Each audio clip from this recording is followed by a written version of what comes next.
Pour quelles raisons un entrepreneur congolais ou africain devrait-il absolument s'intéresser au Nzobi? Là, nous rentrons maintenant spécifiquement vraiment dans l'aspect entrepreneuriat.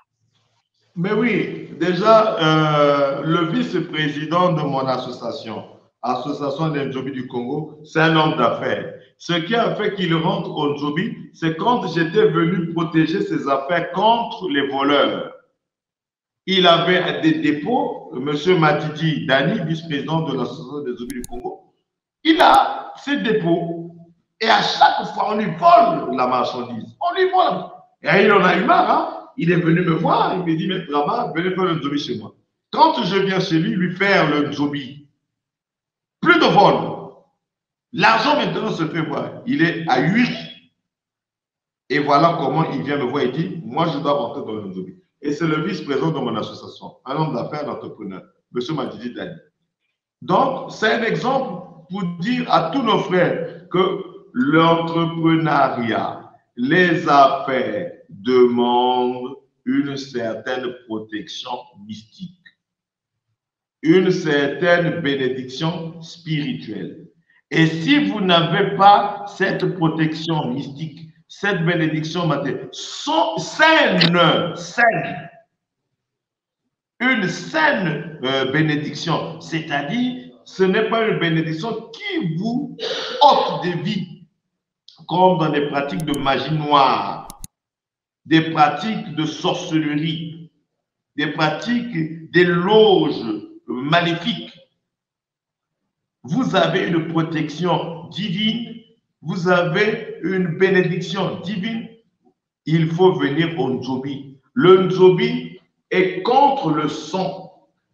Le Nzobi est contre le mal. Personne ne peut atteindre vos affaires. Vous savez que le domaine des affaires suscite beaucoup de haine et de jalousie, surtout dans nos pays. Tous ceux qui n'ont pas réussi ne vont pas vous apprécier, vous l'entrepreneur, vous qui avez une activité, qui gagnez de l'argent, qui crée de la fortune. C'est tout le monde qui vous souhaite la mort. Sans vous couper, je veux rebondir sur un aspect important pour beaucoup de gens, beaucoup de nos frères qui sont dans la diaspora. Et ça concerne tous les pays d'Afrique. Beaucoup de gens sont dans la diaspora, gagnent un peu d'argent et souhaitent investir au pays. Donc, ce qu'ils font, c'est qu'ils envoient de l'argent. Ils envoient de l'argent certainement aux personnes de confiance dans la famille. Et au moment où il faut faire le bilan de ce qui a été fait, la personne qui est en France, qui a cru qu'elle pouvait entreprendre en restant en France et en envoyant de l'argent, se rend compte que l'argent a été détourné par ses propres frères. Les champs qu'il était en train de faire étaient imaginaires. Est-ce que justement le Nzobi n'est pas une solution pour ça? Et si oui, comment dans un tel scénario, ceux qui sont en Europe pourraient donc utiliser le Nzobi pour entreprendre, réussir leurs activités sans que quelqu'un ne soit pénalisé, qu'il y ait juste de la protection et sans qu'il y ait de... Voilà. Oui, mais il faudrait dire, ou s'ils nous suivent, qu'ils comprennent que avant de faire une quelconque activité, il faut au préalable d'abord la protéger. Donc, si vous voulez investir au pays, protégez d'abord votre activité. Ça, c'est un. Contactez, voilà, contactez un gars Nzobi. Tel que je suis là, vous me contactez et vous me dites, Maître Rama, moi je veux faire ceci, je veux faire cela avec mes parents. Mais je ne voulais pas que mon argent aille dans l'eau. En ce moment, je vous donne des principes à suivre. Je vous dis, appelez-moi les personnes qui veulent travailler avec vous. Ces personnes viennent me voir à Brazzaville ou même à Pointe-Noire, ou que ce soit dans le pays. Je leur dis, vous voulez travailler, vous allez travailler avec votre frère, il va vous faire confiance, mais lui, il veut sécuriser ses affaires. En ce moment, voici le rituel que nous allons faire. Vous allez jurer ici au Nzobi que l'argent ne sera pas utilisé à d'autres fins. Jurez au Nzobi. Nzobi, l'argent que mon frère m'envoie, c'est pour acheter des domaines, c'est pour construire des villas, c'est pour construire par exemple un hôtel ou faire des hectares de plantation. Cet argent, je ne le détournerai pas. Si je le détourne, Nzobi, tu m'attrapes. Si je le détourne, Nzobi, tu me punis. La personne a juré. Et je dis au frère qui est là-bas, j'ai fini mon rituel. Tu peux maintenant lui confier les responsabilités. Mon frère, ce n'est pas la blague. Hein? Ce n'est pas la blague. Quand tu as juré au Nzobi que l'argent d'un tel, tu ne vas plus voler, et que tu détournes, tu as une fièvre. Tu as une fièvre. Il faut qu'il court chez le gars Nzobi. Il avoue à Maître Ama, j'ai enlevé 1 million là pour faire ceci, pour faire cela. Ah bon, oui. Mais il faut dire ça à ton confrère. Et c'est un détournement. Et le frère a le temps de se rendre compte que la personne n'est pas digne de confiance. Et le frère me donne l'autorisation de le soigner rapidement. Et on le soigne. Et la personne va retrouver sa santé. Pendant ce temps, elle a perdu sa confiance là-bas. Donc, avant de faire une quelconque affaire, il faut d'abord sécuriser cette affaire. Il ne faut pas faire le médecin après la mort. Il faut d'abord sécuriser. Voilà. Que ça soit avec les... Maintenant, je donnerai un conseil aussi à nos frères qui sont là-bas. On ne fait pas les business avec la famille.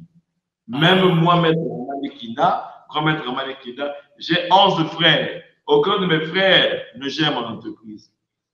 Je suis en train d'initier mes enfants. On ne donne pas ses affaires on ne fait pas les affaires avec la famille. Mais toi qui as l'argent, tu mets là quelqu'un qui n'a pas l'argent, qui ne travaille pas. Tu lui dis de gérer tes affaires. Même que Diambo Gengé, Gengé n'a à côté. Gengé quand le frère Gengé. Ou bien tu viens faire le Nzobi pour que ton frère meure. Mais la famille va dire que tu as sacrifié ton frère. Même s'ils ne disent pas que tu as sacrifié ton frère, ils vont dire ça n'a mongo. Gengé quoi le sale Nzobi pour que Nzobi cible les Gengé. Il y aura des interprétations erronées. Donc, pour s'éviter des problèmes, ne faites pas des affaires avec vos membres, les membres de votre famille. Trouvez des travailleurs que vous pouvez virer. Trouvez des travailleurs à qui vous pouvez imposer le Nzobi. Trouvez un gérant, vous lui dites, moi je fais le Nzobi. Je vous emmène Maître Ama, le président de Nzobi, on fait le Nzobi. Si tu détruis mon argent, le Nzobi va te prendre. En signe des papiers, je peux te poursuivre au tribunal. Et on ne fait pas les affaires avec les parents. On fait les affaires avec sa famille, sa femme, ses enfants. Si vous trouvez que votre femme, elle n'est pas cupide, et vous trouvez que votre femme, elle est sérieuse, faites les affaires. Moi, je fais les affaires avec mes 2 épouses. Je suis polygame, un bon Africain, j'ai 2 femmes. Je fais les affaires avec mes 2 épouses. Celle de Brazzaville, c'est elle qui gère la marchandise qui vient ici à Brazzaville et qui s'occupe de la vente. C'est la chargée de la vente ici. Celle de Pointe-Noire, c'est elle qui s'occupe de la marchandise de Pointe-Noire et qui est de la vente. Et quand le magot tombe, je prends l'enveloppe de ma femme, je donne celle d'ici, celle de là-bas.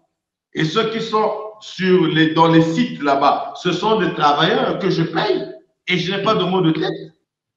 Pendant ce temps, je suis en train de préparer la relève, donc les enfants. Donc, il faut savoir manager. Et si je partais en Europe, je prends un exemple, je ne peux pas confier mes affaires à mes frères. Ils diront que c'est l'argent du grand frère. Ils diront que là-bas, l'argent tombe du ciel, ils ramassent ça. Nous, en Afrique, ici, c'est l'enfer. C'est la mauvaise interprétation qu'on se fait de l'Europe. Si moi, Maître Ama, je partais en Europe, je ne peux pas prendre le magot, j'envoie à un frère sous prétexte qu'il va construire ma maison. Non. Je prends, j'économise, je viens en chair et en os au pays, et puis j'achète mes terrains. Je finis d'acheter mes terrains, je repars. À la limite, je peux payer quelqu'un pour surveiller et qui me rend compte. Mais je ne peux pas prendre l'argent, donner à des gens, et puis je leur fais une confiance aveugle. Non, il faut savoir que l'Afrique souffre par notre propre faute. Nous souffrons par notre propre faute. On est paresseux, on ne peut pas travailler.